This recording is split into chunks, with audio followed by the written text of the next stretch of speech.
Good evening, everyone. Well, welcome.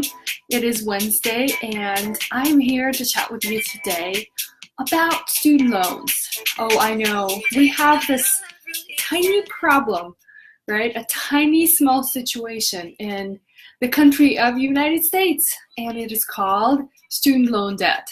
And lately, I actually just checked this morning the statistic of what Hi, Andre. Good to have you. What is the outstanding student loan debt? And do you know what the number is? $1.45 trillion. It is humongous, and it only keeps getting worse and worse. So I am here to see what can we do about that kind of a situation. If you are graduating from college, you had already graduated, and you were way out of college and still trying to work on paying your student loans off. So that's the discussion for today. My name is Anna, and as you know, Wednesdays are for money dates. But before we get into the actual discussion of what are the student loans, how do we even start navigating the maze of it, because it is pretty complex. And when you find, signing the papers initially to get started when you're in college, you don't think about the consequences. You don't think about what it's going to be like.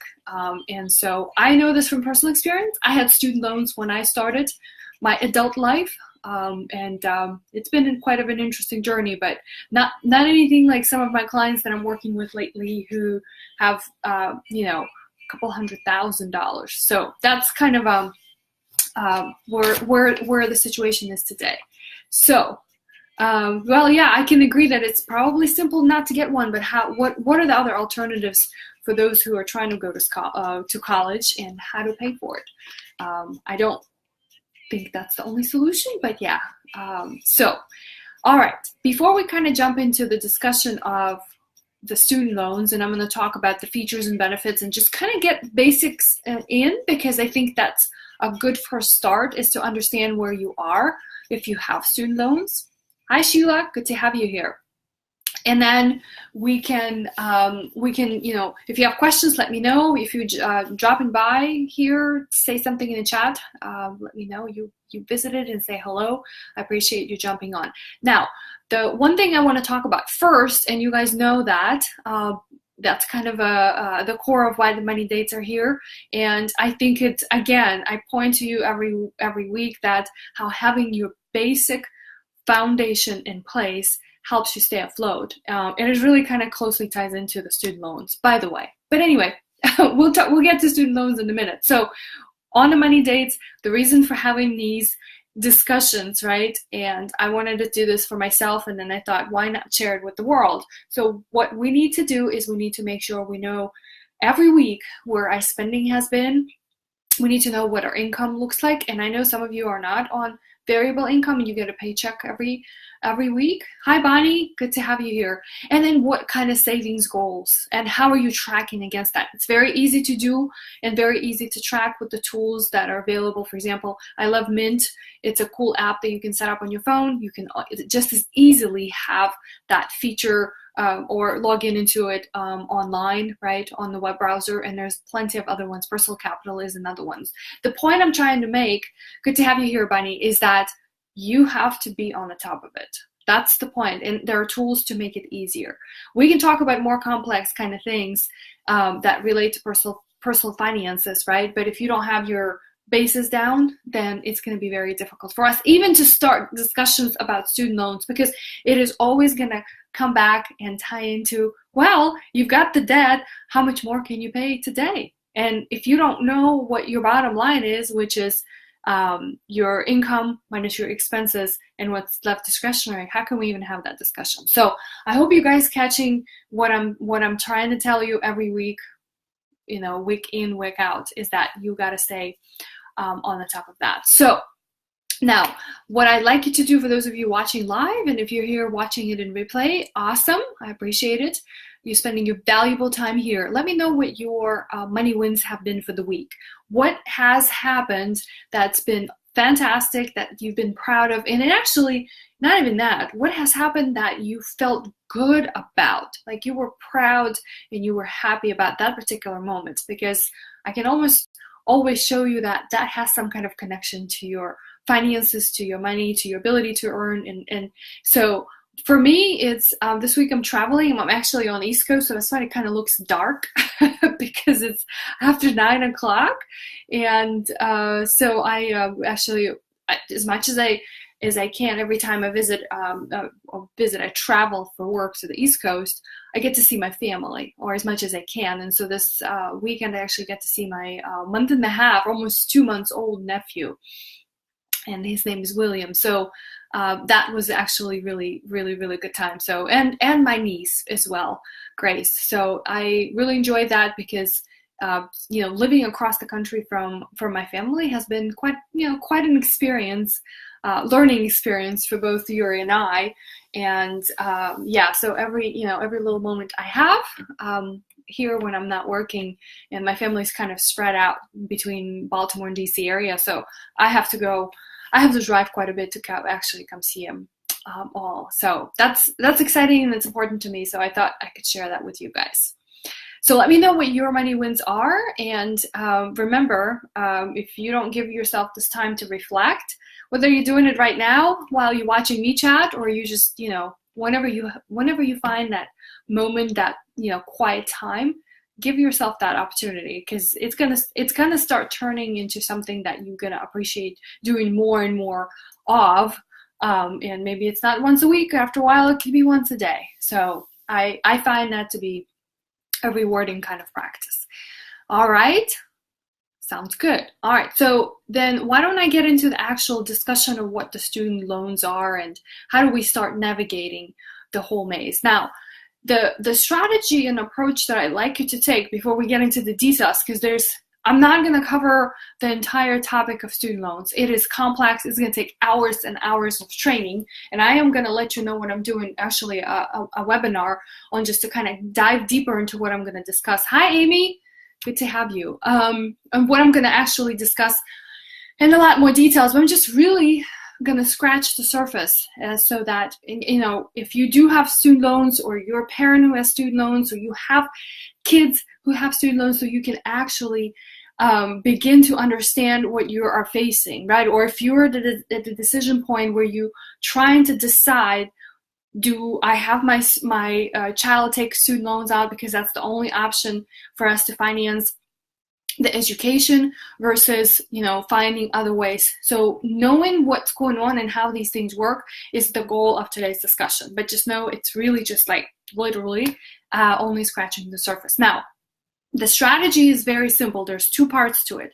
The first one is understand where your situation is. Understand that just because you got accepted into college, or you're already in college and you are studying for a certain degree, you are gonna, once you graduate, you're gonna make a certain amount of income, right? Because what I want you to know is that, well, how much debt are you actually gonna accumulate, or you already have, right? So assessing the situation where you're at. So kind of almost, right, going back to where we started, talking about our income, our expenses, and our goals, okay? Now, we know what the debt looks like. So what are your earning opportunities? How much income can you make? I actually have a client right now that I'm working with that I had to turn him around a little bit. And the reason was that with the income that he and his wife were making, and both of them have student loans, it was just not enough for us to make a meaningful plan. It was not enough for us to even move the needle in the positive direction. So the conversation had to go about, well, how can you create more income for yourself, doing something somewhere where you can apply your skills? And initially it was a bit of a challenging thought or challenging idea for him to hear it from an advisor, where I was supposed to have just a magical solution, like poof, all of the student loans were going to just disappear, but it wasn't that.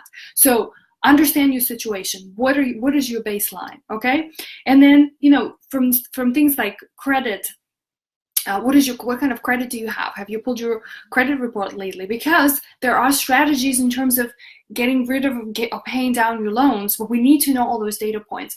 What is your situation with income, and how are you going to look at it when you're placing or outlining this approach, okay? So there's two components, that, and then looking at where are you with your student loans, right? Like understanding the kind of student loans that you have. where do they come from? Are these loans private? Are they federal, right? Because there's different approaches to resolve and pay off and get rid of these kinds of loans, right? And then there's a lot more categories that go in. So the very first thing is, once we understand what you have, then we can come up with the proper strategy, because each type of the loans should have a different approach, because it's not the same. And I would recommend understanding exactly what it is the same. So let's say that we got number one done, right? We know our baseline. We've been coming to a money date. We've been doing it on our own. All you're really looking for is a strategy. So help us figure out, how can we start tackling this debt, right? So the very first thing to do is that if you divide your federal and your private loans into two categories, right? What I would like to do is just run an inventory. Understand, make a list. It's very simple, right? Here are the loans that you have. Maybe they're in the federal loans category, or they're in the private loans category. So make a list. Now, there are a couple of sources. I don't want you to just pull up your statements, right? Or you may not even have statements to get that data. There's a couple of sources. So if we're talking about federal loans, there's something called National Student Loan Database. Okay, so and it's NSDLS. I'll put a link in the comments here. So log in there and actually pull your report, right? If you have federal loans, and you will know that, and I'll talk about some of the names, such as Perkins, subsidized, unsubsidized, direct loans, Parent Plus loans, all of those loans, and you probably will know, because at some point in the past you've signed a promissory note for all of those, right?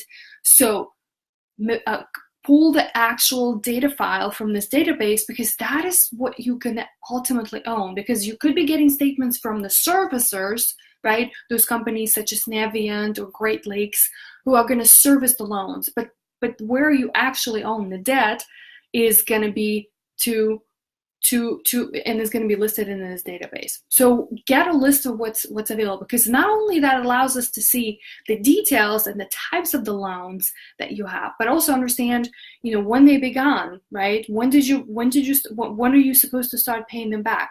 What kind of rates do you have? Are these rates fixed, or are they variable, right? So knowing your options is what you really want. That's federal, okay? Number two is your private loans, if you have private loans. So private loans would be a little bit different, because they don't exist as in this federal, in this database. So what you have to do is pull a credit report, okay? Because a student loan that is private comes from borrowing money from anyone other than the federal government, is going to be considered a private loan. So it could be a bank, it could be any kind of financial institutions. So what that means is that it's going to be listed on your credit report. All right. So, and the second piece of the data that you need to have, so pull your credit report, and the second piece is the promissory note. So when you applied for the loan and you signed on a dotted line saying, I promise to pay this back. Hi, Cliche, good to have you. You should have a promissory note. That is what you need in order to make a compiled list of all of these debts. Because sometimes what you see on your credit report versus what you see on the promissory note when you signed on a dotted line do not match. So why would you start paying back something that just does not make sense? So very basic. That's where we're going to start. We're going to do an inventory. Now I want to talk first in a little bit more details about federal student loans, because they're the ones that most of you, if you have student loans, they're the most typical ones that you get for undergraduate degrees, right? So most likely they're the ones that you still have.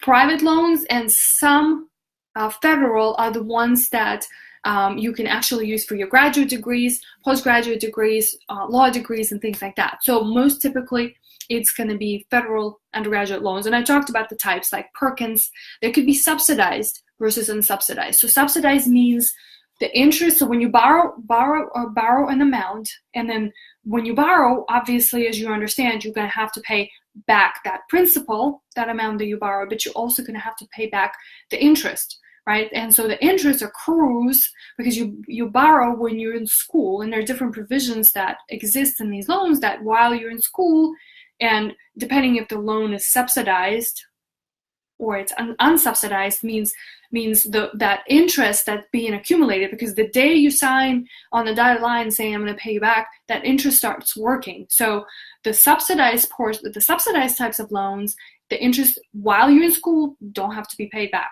The interest on the unsubsidized loans start accruing day one.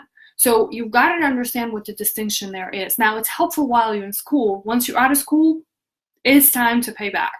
So understanding what they are. Now, the interesting data point too is that when did you get your loans? How long ago did you graduate, right? So up until 2006, federal loans had variable rates. I remember when I graduated, and that was before 2006, I actually had variable rates and I had federal student loans. So after 2006, the Congress fixed the rate. So if you borrowed after 2006, or you were in school and maybe you were partially before and after, most likely you're going to have a combination. Now, why is that important? Why do I care whether you have a fixed rate or a variable? The reason being is very simple. With interest rates today jumping a little higher, and we had quite a bit of increase in February and March, you probably may want to have your rates be fixed. Now, because in the last 10 years, while we were kind of going through a recession, right, or coming out of the recession, low interest rates were actually advantageous, right, because the credit was cheap, and when you have variable rates and when they're low, that's even double advantageous. Now, as rates starting to increase, what that means is that your variable rates are probably going to jump up. So you have to look at that and understand, all right, do I have an opportunity to fix the rate? Right? And there's a couple of ways to do that. And obviously with the fixed rate, it's just is. It's the rate that you get. It's fixed for the period of time while you're paying it back. You don't have to worry about it, it changing on you, because the minute the interest rate changes, your payment increases. And so what happened if you didn't plan for it? How is that going to work? So know the types of rates. Is it a fixed or a variable rate on those loans that you have?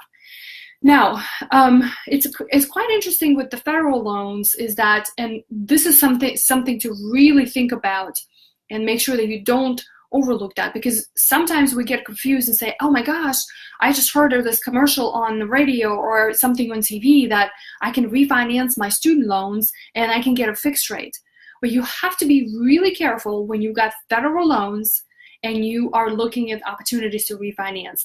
Now, federal loans, and there's a reason why they are federal, because there are special features and provisions that exist in those loans, such as borrower's protection, right? You have opportunities for special programs to get your loans forgiven.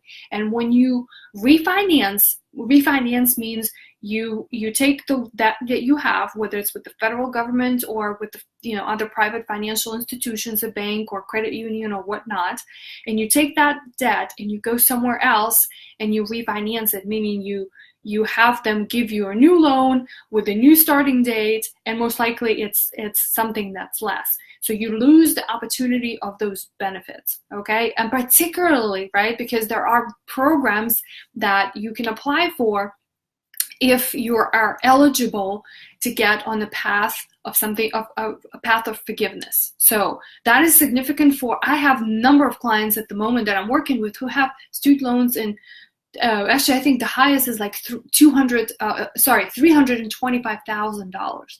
$325,000. For some of you that are watching, that is a cost of a house. Not in the Bay Area, unfortunately, that's probably a down payment, but it is huge. So how do you come out of that kind of debt?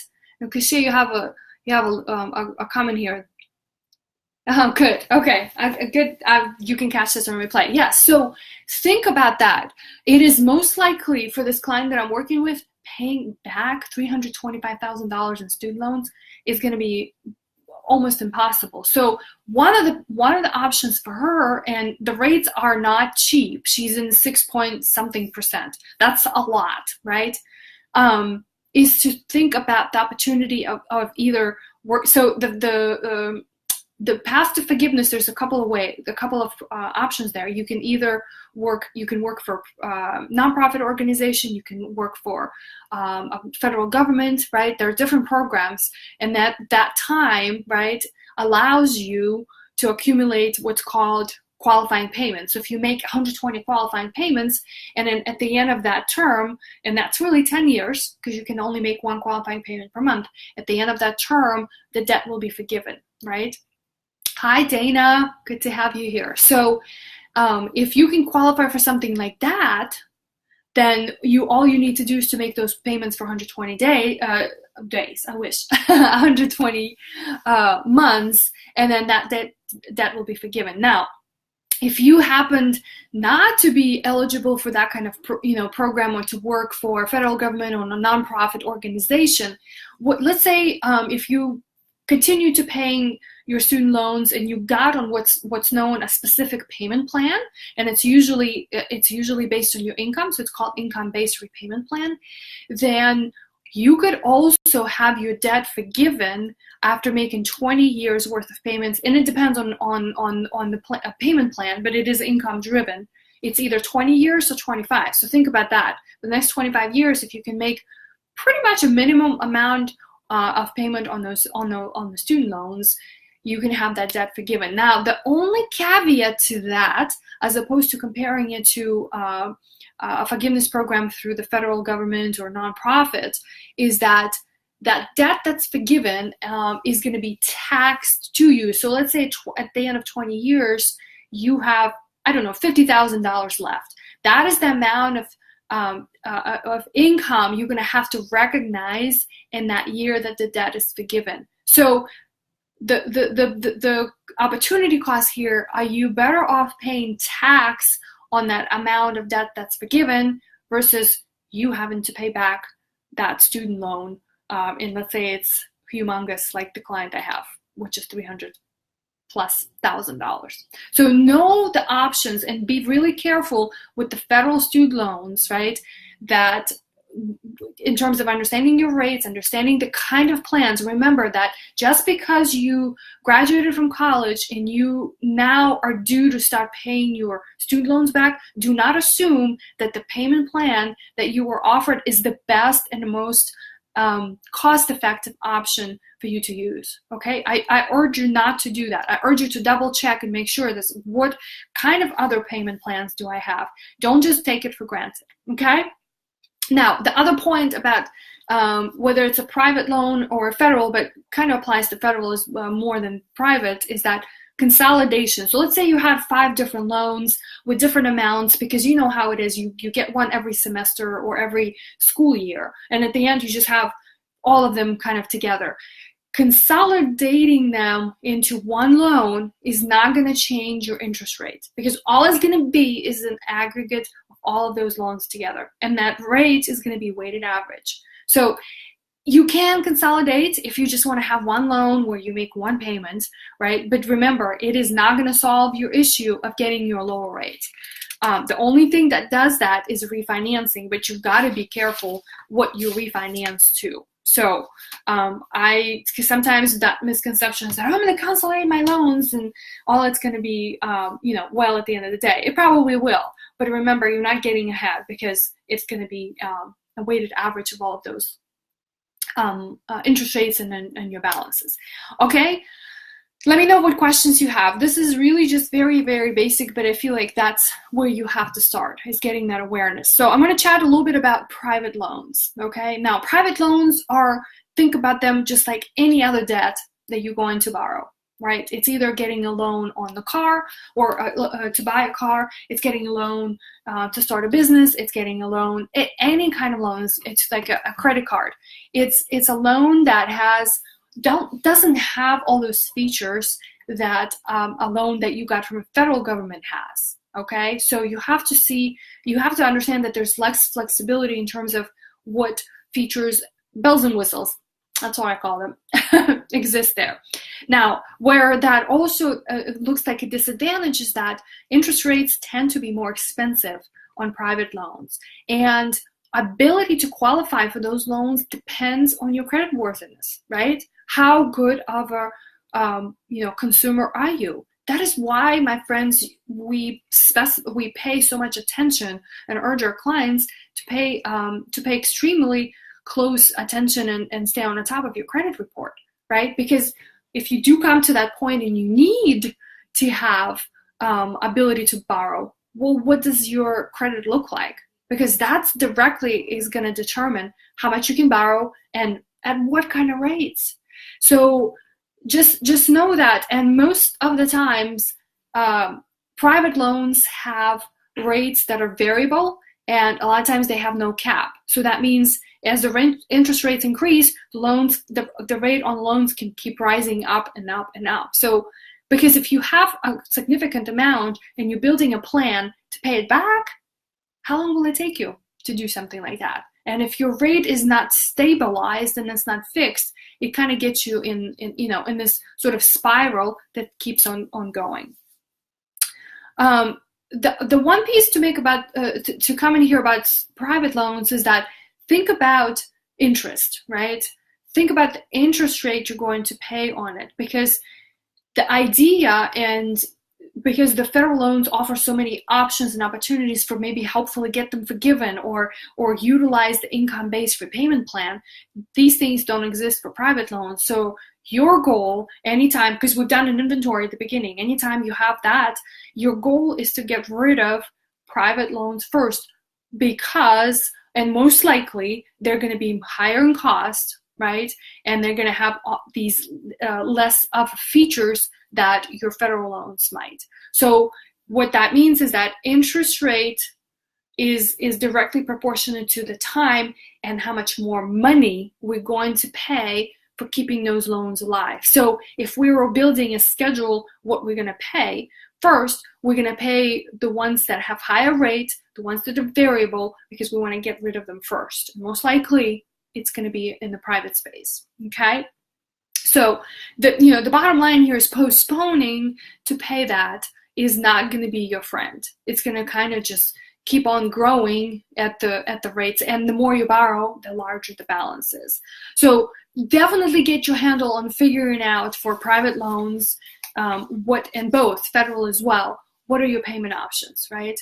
I know this is just a very tiny amount of what I wanted to cover today, but I think it should get you started in the right direction. Start asking questions, because that's the only way for you to figure this out. And don't assume that because you've got one type of loans or because it's serviced. And don't get confused also by the companies that are being serviced. So Navient, Great Lakes, Mohela, there's a couple other ones, right? You could also potentially have our student loans from Chase Bank, right? So have that clarity and always double check the information, right? In a couple different sources, right? So credit report is one, promissory notes that you signed, and a National Student Loan Database that has all of that information. So that's all I've got for today.